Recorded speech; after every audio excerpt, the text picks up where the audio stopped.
Hello folks and welcome to Huxley Wins. Today we're going to be taking a look at my green-blue Merfolk deck. Now the idea behind this deck is to flood your board with cheap, increasingly powerful creature spells that buff each other. I found that it wonderfully counters a lot of the current meta decks by outpacing them, although it has been known to struggle with some of the burn decks. But yeah, it's effective against everything else I've found. And you'll find a link to the live deck in the description of this video. Make sure you check that out, and any comments or questions, please do let me know what they are straight up. Thank you very much. So now we're going to take a look at this deck's actual composition. Start with the land, start from the top and work our way down. We've got 7 islands and 8 forests. That will eventually go down to 7 islands and 7 forests when I can pick up my 4th hinterland harbour and replace this woodland stream here. Fairly straightforward lands. I mean, it's a green-blue deck with cards in fairly even distribution across those two colours. And the woodland stream's literally only in there because I don't have a 4th hinterland harbour yet. So that will be coming out, and another one of those will be going in. At that point, we'll reduce one of those forests for our 4th deep-root relic at some point. Now, the other cards we have are unclaimed territories. When you play this, you want to select Merfolk. That means when you're playing Merfolk, you can tap an unclaimed territory for a mana of any colour. That is an invaluable card. I absolutely love it as a turn 1 play. I mean, yes, it does give up the ghost straight away as to what deck we're actually playing, but they're going to find that out in very short order anyway. Now, the whole idea of this deck is to get your Mistcloaked Heralds out on the field, any River Sneaks you've got as well, and just use those to go under your opponent, because neither of those cards can be blocked and deal damage to the face. Now, 1/1 cards, obviously that's going to take a very long time, so the rest of the deck is structured around buffing them up. We've got Jade Bearers here, which +1 counter whenever they enter the field on another target Merfolk. Well, everything in this deck is a Merfolk, so I can't complain about that. And they are used mostly in conjunction with Deep-Root Elites. So a typical turn 1 play will be get my Mistcloaked Herald out on the field, either through having an island preferably, or an unclaimed territory, and then get the turn 2 Deep-Root Elite out, and from there on, it's all about dropping Jade Bearers, because every time you drop a Jade Bearer and you've got a Deep-Root Elite on the field, you get to drop 2 +1/+1 tokens, and it just keeps adding up, adding up, adding up. It's fantastic. Really upsets your opponents, which is what Magic is all about, really, is it not? Other cards that are in this deck, we've got the Silvergill Adepts. Now, I use these a lot of the time to bait an opponent who's playing a control deck. In conjunction with Kamina, although Kamina is a fantastic card, I mean, she's the only mythic rare card in this deck, a lot of the time she'll sit in my hand and I'll reveal her when I play a Silvergill Adept. Because it then discourages, I've found in the vast majority of games where I've come across blue matchups, it discourages them from using counters on sort of cards like your Mistbinders and that kind of thing. Now, because they basically want to try and counter Kamina instead. And the few times I have managed to play Kamina, the game has already been a foregone conclusion.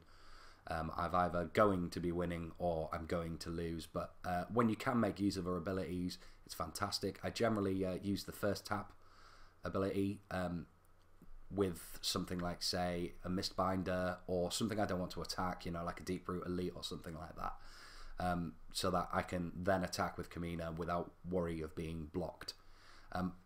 That's one of the things I love about this deck. It's really hard for your opponent to consistently answer threats. The only deck I consistently have problem with, well, you can see here from my deck matchups, yeah, not doing too well against red-white at the moment with this version of this deck.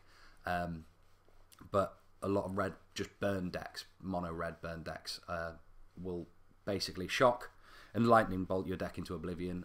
So a lot of that time you've basically got to try and outpace them, beat them before they can clear your field. Now this deck used to have, I do believe the card is Merfolk Oracle. It used to be the draw every time you deal damage with a Merfolk. Now I found that card was sort of very much so a kill on sight. When I did get to play it, it very rarely lasted more than a couple of turns before I got hit by removal, whether it was a murder or something like that.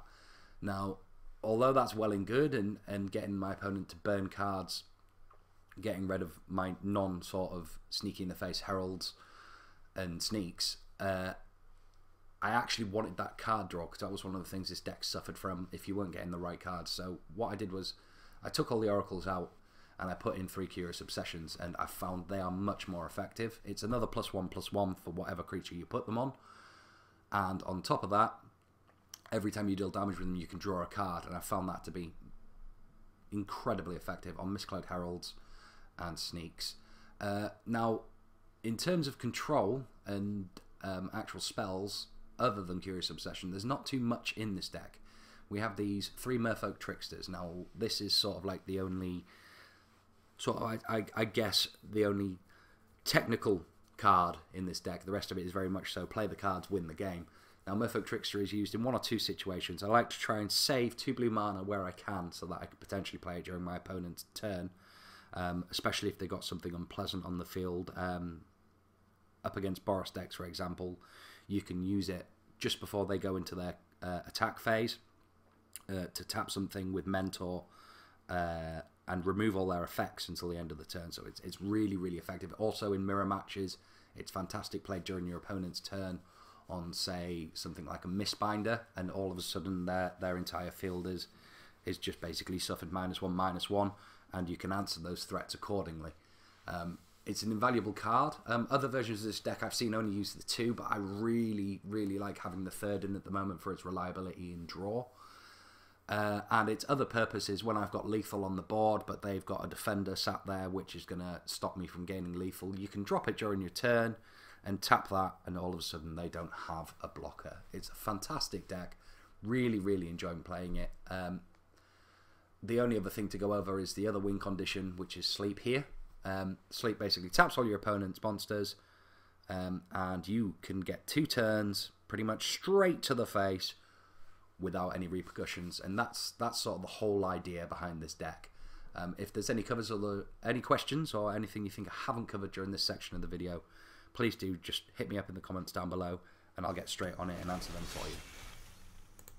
So now we're going to take a quick look at how this deck plays. These 2 games which I'm going to show here, they both ended fairly quickly. I'm not sure whether my opponent just had poor card draw or whether they just could not survive the onslaught of the Merfolk. So we've got a turn to Mistbinder there, which gives us the 2/2 on the Herald. You see that I've already got that Herald out and it's already doing its job, whittling down the health. They draw, play a land, pass through. Now at this point I'm a little worried about a counter. So I play the Harbour, and I'm thinking, look, this is what I was talking about before with the Kamina Tyrant. So I thought, I don't want to say that, so I'm going to play that. Is there going to be a counter? Because this gives me, yeah, a 3/3 and a 2/2 on the field. They've got no replies at the moment. And luckily they just drew cards. Now, I think they're panicking. I think they're trying to draw something useful. But like I say, this is all I had time for. So these are the games we're getting. But I promise you this deck does work against more higher quality opponents. And as those games do arise, I'm sure you'll see me streaming them or something. So another Silvergill Adept coming out there. And look, you see I'm revealing the Kamina there because I don't really want them to save any counters they have for the Merfolk Trickster, but you see this Merfolk goes down, so we're looking at what, 2, 5, 7, 10, 12 damage on the board. Hand over to them. They've got 3 mana, they draw a card, they've got 1 mana, they're like, what have they got, really? They're down to 5.